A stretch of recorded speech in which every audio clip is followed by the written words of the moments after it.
Coucou les femmes 3.0, est-ce que tu es une femme neuroatypique? What? Alors tu vas te dire, non mais c'est quoi encore cette vidéo commerciale, ce mot à la mode, ça veut rien dire. Alors oui, moi aussi j'étais comme toi, je ne croyais pas du tout à cela. Mais je vais te montrer dans cette vidéo que la neuroatypie existe et que toi aussi tu as ces caractéristiques.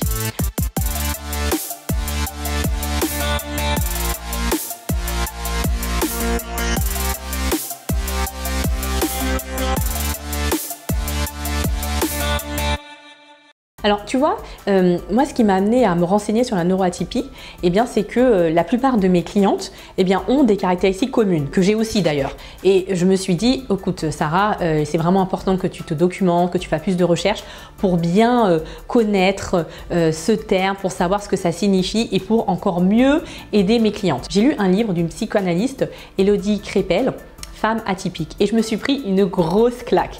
Alors je connaissais quelques caractéristiques de la neuroatypie, mais alors là je me suis reconnue en tellement d'aspects et aussi j'ai reconnu certaines de mes clientes. Tu vas pouvoir à travers l'explication que je vais te donner, que tu puisses avoir une prise de conscience pour savoir ce que c'est la neuroatypie et bien sûr mieux te connaître et mieux t'accepter. Tu sais que moi je n'aime pas du tout rentrer dans des cases, j'aime que les gens se sentent libres, mais clairement quand on entend certains mots spécifiques, ça nous permet de mieux savoir qui on est et puis d'être plus en paix avec nous-mêmes et davantage nous aimer pour être épanouis. Donc quand on a une femme neuroatypique, et d'ailleurs ça concerne aussi les hommes, mais je veux plus parler des femmes, c'est que tu as un fonctionnement du cerveau qui est différent. Donc clairement, tu vois, c'est pas quelque chose qui est inventé. Ton cerveau n'est pas comme celui des autres.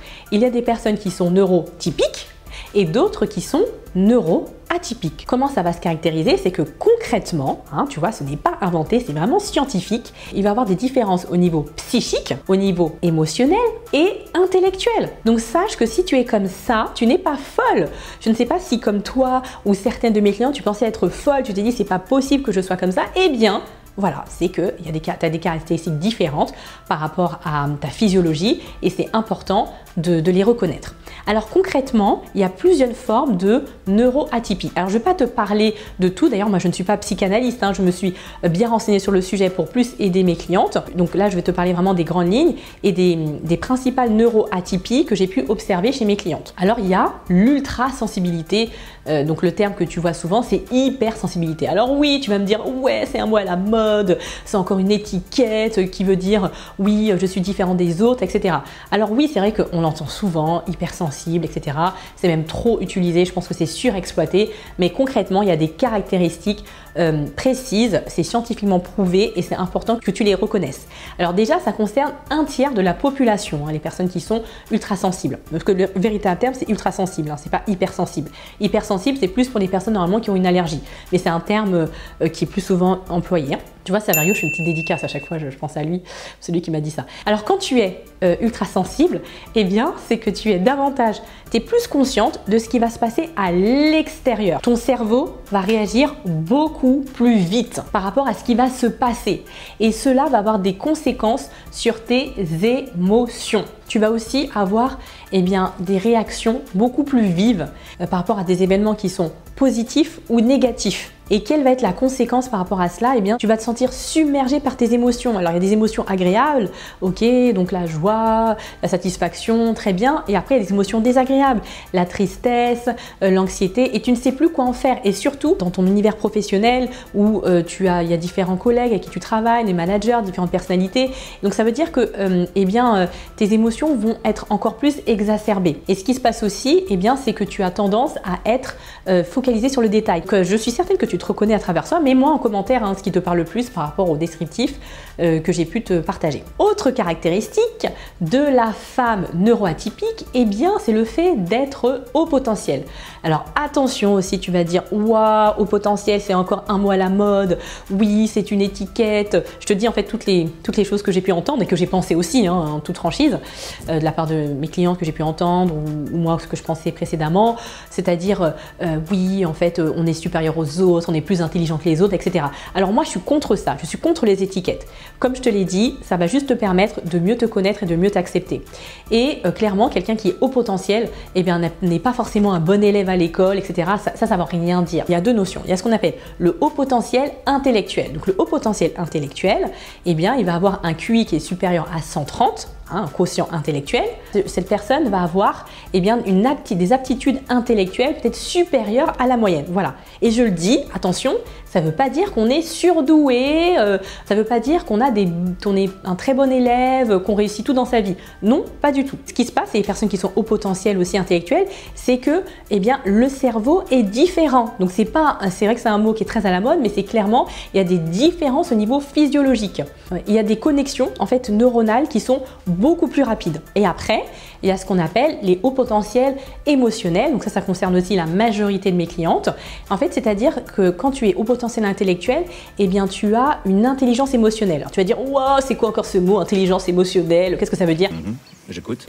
Alors concrètement, c'est que tu es beaucoup plus consciente de tes émotions. Donc forcément, une personne qui est haut potentiel émotionnel, elle est aussi en général ultra sensible, hein, ça va ensemble. Le problème en fait, c'est que tu ne sais pas quoi en faire. Et surtout au travail, tu es complètement submergé par ça. Et aussi, tu es en décalage complet avec les autres. Tu te sens complètement à l'écart et ça te frustre et tu ne sais pas comment faire. Lorsqu'on est au potentiel émotionnel, eh bien, si tu te reconnais à travers ça, tu es très empathique et tu ne supportes pas l'injustice. Tu as des valeurs plutôt humanistes qui sont très marquées. La dernière caractéristique des femmes neuroatypiques que je voudrais te partager, eh bien, c'est le TDAH. C'est cela, oui.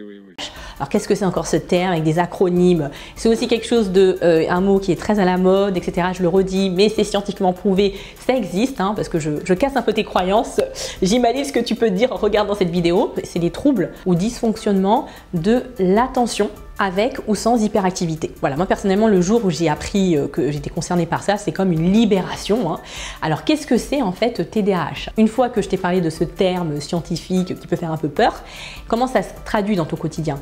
Eh bien, c'est surtout par rapport à ton attention. Et le fait de te concentrer, ça te demande un effort très important. Et tu es quelqu'un qui a la bougeotte. Les gens te disent, mais tu restes jamais en place, tu es toujours en train de bouger. Ben oui, voilà, hein, ça peut être une des caractéristiques de la femme atypique TDAH. Et aussi, tu as peut-être des problèmes d'organisation. Pour toi, le fait de t'organiser, ça nécessite beaucoup d'efforts. C'est pas quelque chose que tu vas faire d'une manière naturelle. Enfin, tu as une hyperactivité au niveau émotionnel, hein. En général, les personnes qui ont les caractéristiques du TDAH sont aussi ultra sensibles. J'espère que tu me suis, hein, jusqu'à présent. C'est que voilà, tu as tendance à surréagir par rapport à tes émotions. Alors, peut-être quand tu vas regarder cette vidéo, tu vas dire « Ah, je ne me reconnais pas dans tout ». Ce n'est pas grave.